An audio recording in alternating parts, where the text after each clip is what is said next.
Oke, selamat pagi. Salam kemerdekaan.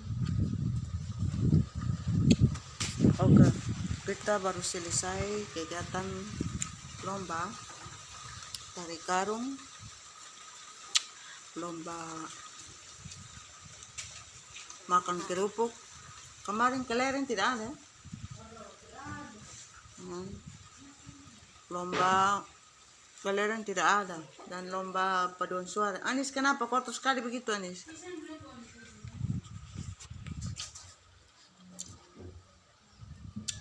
Dan hari ini final dan kita sudah selesai, kita sudah pulang. Anis, siapa yang di pinggir? Kasih Alkitab dulu. Jadi kita makan. Kotor sekali engkau dalam buku celana. Kasih Alkitab. Ada. Kenapa ini kotor mati? Kalian SD buat apa? Engkau main bola pulang tukar sedikit, ganti itu cuci kaki sedikit, kaki tangan baru bisa makan. Ganti, lihat engkau main lumpur ini. Jadi kita coba ambil satu firman tentang kemerdekaan dalam Alkitab. Nanti kita tidak persiapan, tapi nanti Tuhan siapkan apa itu kemerdekaan menurut versi Alkitab. Terus sebelumnya kita makan dulu ya. Hati pernah istirahat karena tadi malam baru pulang dari Pauko. Wahyu ambil pisang.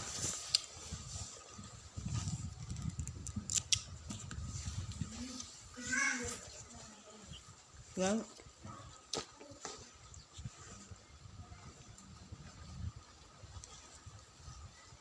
mendoakan seorang ibu tadi malam. Nanti videonya menyusul ya, karena teman yang ambil video tadi.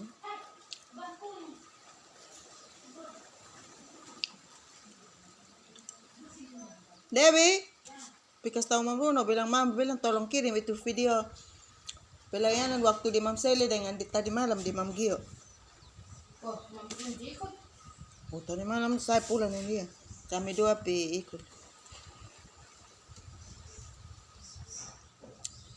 Jadi sudah ada berapa hari pelayanan di beberapa tempat, tapi belum videonya saya belum terima, jadi saya suruh kirimkan sekretarisnya yang biasa ambil video yang ada itu Mama di depan sana untuk dimasukkan di dalam YouTube Persekutuan Dua Elim. Oke. Ya. Mama yang minta doa kemarin itu seorang mama yang punya masalah pergaulan dengan teman di sosmed, dan teman itu dia tidak kenal teman itu, tapi temannya dia kenal dia, sehingga kalau saat video call teman bisa lihat dia, tapi dia tuh bisa lihat teman. Ya mungkin dibuat kamera bagaimana gitu. Dan teman yang di semester ini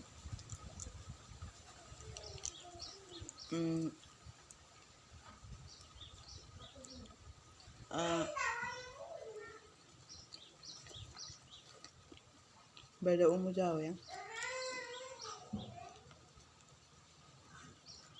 Dari tadi malam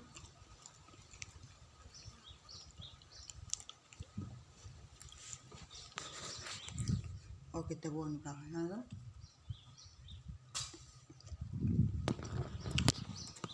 Minta didoakan karena dia belum sadar dengan teman di medsos. Jadi sebagai pelajaran kita perlu berjaga-jaga, perlu berhati-hati.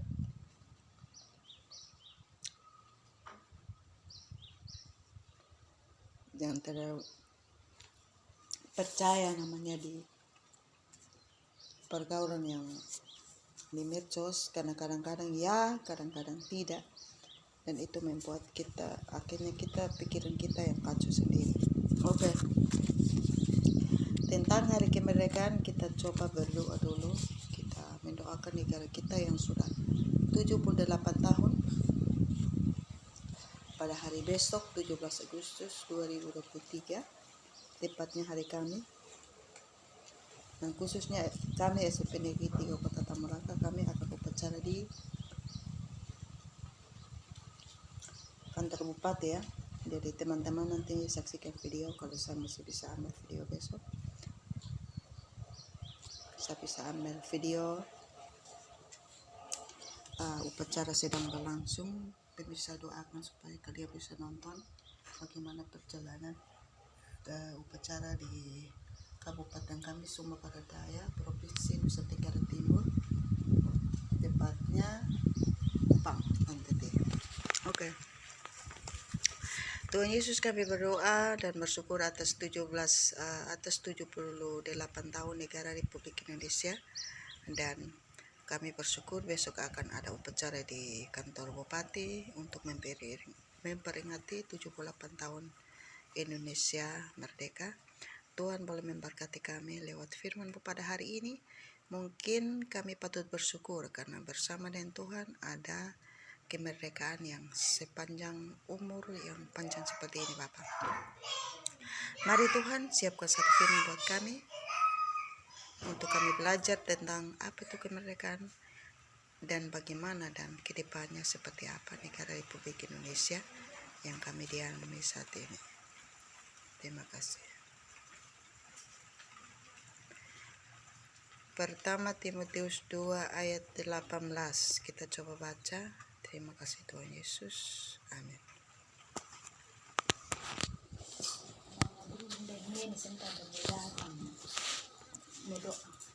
Ini pertama Timotius. Dewi mari ikut ini ibadah hari kemerdekaan ini. Minta apa Wayu? Jadi anak mama hari ini bagaya. Jadi ini cacing tadi sudah kalipang. Tapi sebenarnya cacingnya. Jadi ini salam kemerdekaan buat kalian semua dimanapun kalian berada. Ya, jadi besok upacara puncaknya, tapi kita sudah merayakannya di daerah kita masing-masing. 1 Timotius 1:2. 1 Timotius 2 ayat 18. Mereka mau datang sebentar.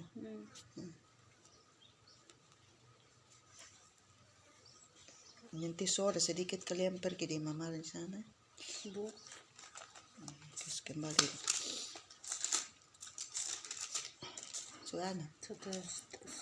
Suara masakan di belakang. Ada nasinya Mama ini. Banyak sekali. Ya, jadi apa namanya teman-teman, hari ini kami upacara dan kita coba baca firman Tuhan. Tuhan yang siapkan sendiri, coba dibaca. Tadi soal di situ. Ya, itu besok yang bilang nanti sore juga ada ibadat ya. Oh ya, ini hari betul sudah teman-teman mau datang, kita mau persekutuan tiap Rabu ya, jam kedua sekolah. Kita 2 ayat 18. 2 ayat 18. Terus sampai 18 dia. 8. Coba baca 8. Tidak sampai. Ini 9. Berikut mengenai sikap orang laki-laki dan perempuan dalam ibadah jemaat. Oleh karena itu aku ingin supaya di mana-mana orang laki-laki berdoa dengan menadahkan tangan yang suci, tanpa marah, tanpa persilihan. Nah, ulang dibaca. Eja itu yang kamu Perselisihan. tahu baca, yang kamu tidak tahu baca pelan-pelan eja supaya bisa lidah itu bisa terbiasa. Perselisihan. Ya, jadi terima kasih untuk Dewi yang sudah bacakan firman Tuhan. Nah, ini anak mama buka sama ya. Ya, anak tidak suka pakai make up, tapi anak marah-marah kalau di make up, dan dia sampai dilihat dihapus sembarang, akhirnya merah di dagu. Jadi perempuan harus make up sedikit, jangan khawatir kalau sudah kucing tidak boleh, tapi harus make up karena kita menyenangkan orang lain jika kita make up, tapi jangan sampai menor, sampai merusak tubuh, itu dilarang oleh Tuhan. Tapi lihat Kakak Abraham karena dia pulang dengan motornya orang, akhirnya nanti mana itu kan? 1 Timotius, taruh dulu batu di sana. Ya, 1 Timotius mengenai sikap laki-laki dan perempuan. Ya, sikap laki-laki dan perempuan di dalam ibadah jemaat. Jadi sikap laki-laki dan perempuan harus baik toh. Laki-laki sifatnya begini, perempuan sifatnya begini, harus dijaga. Yang sampai salah bertingkah seperti yang tadi saya saksikan sebelum kita ibadah tadi. Yang saya kasih tahu bahwa seorang ibu panggil kami sembahyang oleh karena dia bermasalah dengan temannya yang ada di online. Nah, sama seperti sekarang itu tentang sikap laki-laki dan perempuan sekarang di dalam Timotius tadi, sikap laki-laki dan perempuan harus dijaga. Kalian bisa buka Alkitab untuk mencari firman ini. Tapi tema kita adalah tentang hari kemerdekaan. Nah, oleh karena itu aku ingin supaya di mana-mana orang laki-laki berdoa dengan menadahkan tangan yang suci, tanpa marah dan tanpa perselisihan. Jadi di sini Timotius dia bilang orang laki-laki berdoa dengan menadahkan tangan yang suci. Jadi kalau orang laki-laki itu maksudnya ya laki-laki ya menadahkan tangan itu maksudnya berdoanya ya kalau kita mau diberkati Tuhan, kita terima berkat harus begini toh ya, kita berdoa harus begini, topang tangan menerima berkat Tuhan. Tapi kalau kita habis baru kami sebagai guru baru habis tempelin siswa ya salah sudah, baru habis rapat teman ya salah sudah, baru habis meraba orang ya salah. Macam tadi saya sempat sebelum pulang rumah saya sempat masuk di kantor dulu, siapa tahu nanti ada pengumuman apa, mau tanya besok pakai baju kurti atau baju apa. Ternyata sampai sana sementara guru-guru bahas tentang ini, mereka bilang kamu sudah kelas 7, kamu tidak boleh kasih tubuh kamu dipegang-pegang ini laki-laki, ini dipegang lawan jenis. Akhirnya saya mau pamit mau pulang, terpaksa duduk, bukan terpaksa maksudnya duduk supaya kita bisa bahas sebagai wali kelas itu bagaimana caranya kita bisa mendidik. Kita tidak selamanya hanya mengajar, tetapi bagaimana mendidik, karena di sekolah anak-anak itu sebagai siswa itu sebagai anak, dan kita perlu memperingatkan mereka. Nah, mulai sudah satu ibu datang bilang begini, satu ibu datang begini, satu ibu mulai datang kemukakan tentang persoalan di kelas yang memiliki anak wali yang perempuan. Nah, tadi itu yang dibahas tentang jangan kasih tubuhmu dipegang-pegang karena kamu sudah besar. Kamu bagian darahmu sudah besar. Nah, ini yang perlu kita jaga seperti firman pada hari ini bahwa jangan di sini Timotius menginginkan agar laki-laki berdoa dan menadahkan tangan yang suci. Jadi kalau tangan harus suci kudus, jangan tangan tidak suci, tangan ini aneh-aneh seperti Pak Wahyu DPI juga kita. Nah, ya ini jalan permisi. Isya apa di mana? Isya Maceron Ibu Ocha, Ibu siapa tadi? Dia tidak tahu, pokoknya hanya bahas saja bahwa Ibu Ari pernah ingatkan anak-anak kamu sudah besar, tidak boleh kamu lihat dia sendiri di kamar sana. Nah, jadi ini mulai remaja, jaga diri baik-baik, kasih kalian tubuh dipegang-pegang orang. Nah, akhirnya mulai sakit dan kita mau omong tentang kesucian tidak bisa. Seperti Timotius dia bilang, jagalah menadahkan tanganmu dengan tangan yang suci. Nah, bagaimana suci? Bagaimana suci kalau kasih orang pegang-pegang badan, tangan, atau kita pun tangan pakai pegang-pegang orang, bagaimana suci lagi? Jadi ada jalan tentang. Nah, bagaimana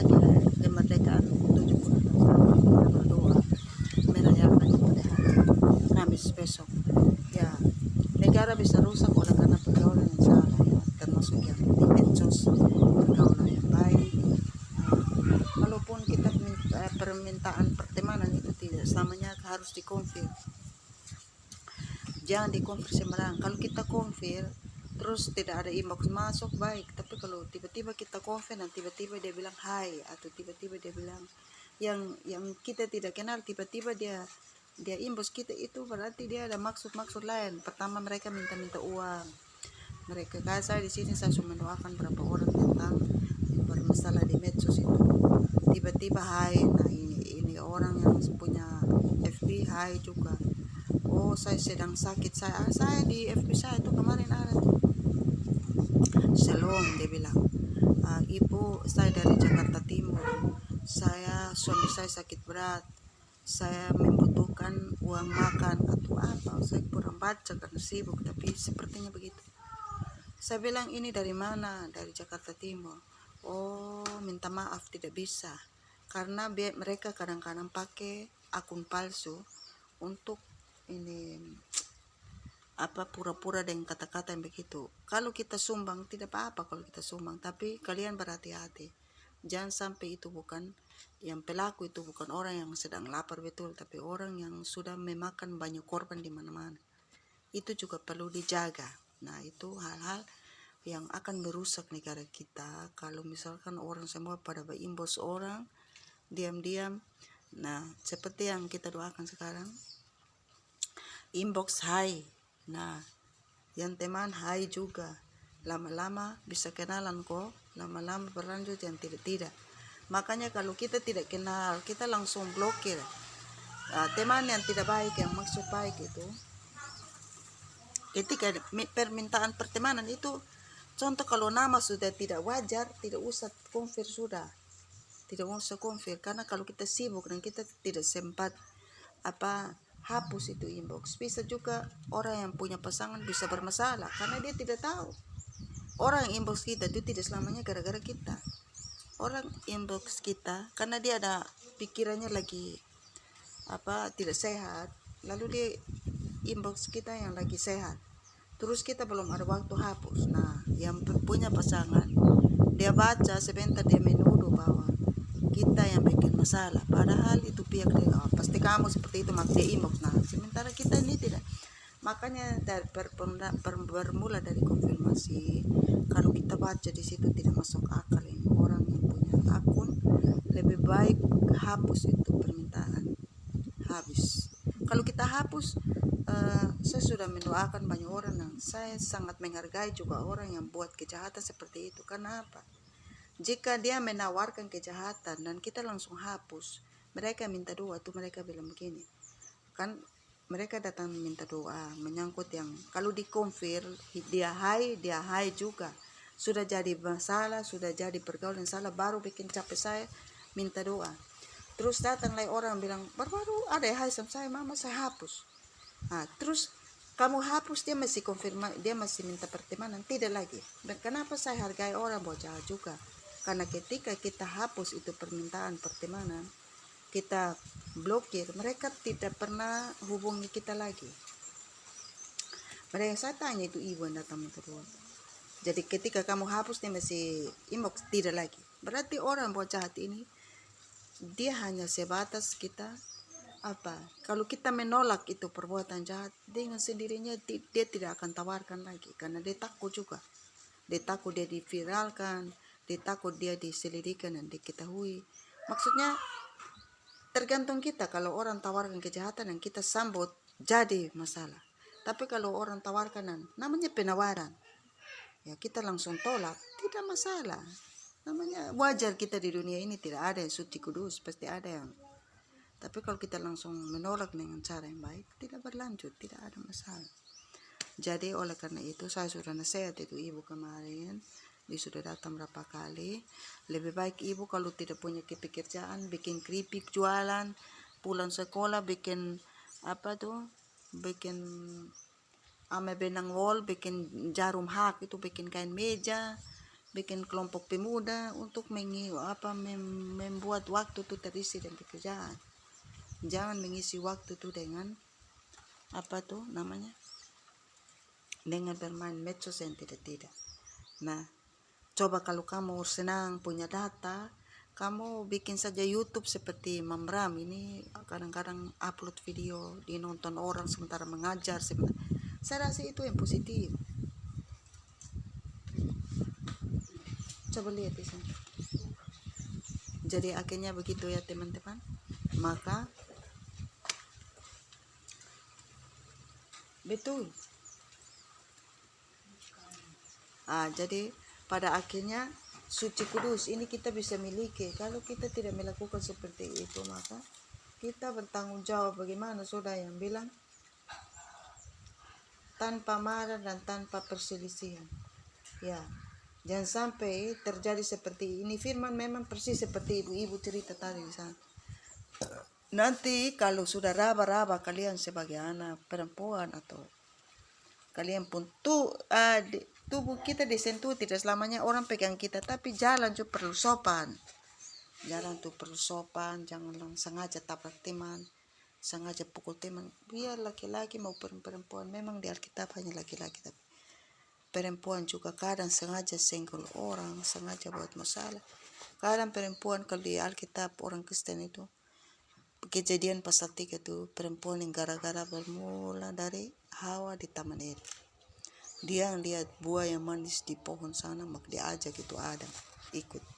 Jadi sebenarnya kalau kita menuduh bahwa laki-laki yang membuat masalah lebih dahulu, kita perlu tahu juga karena perempuan juga membuka kesempatan dan memberi waktu sehingga terjadilah dosa dan perbuatan yang salah. Nah, kemerdekaan itu kita harus jaga dengan menjaga anak-anak muda kita.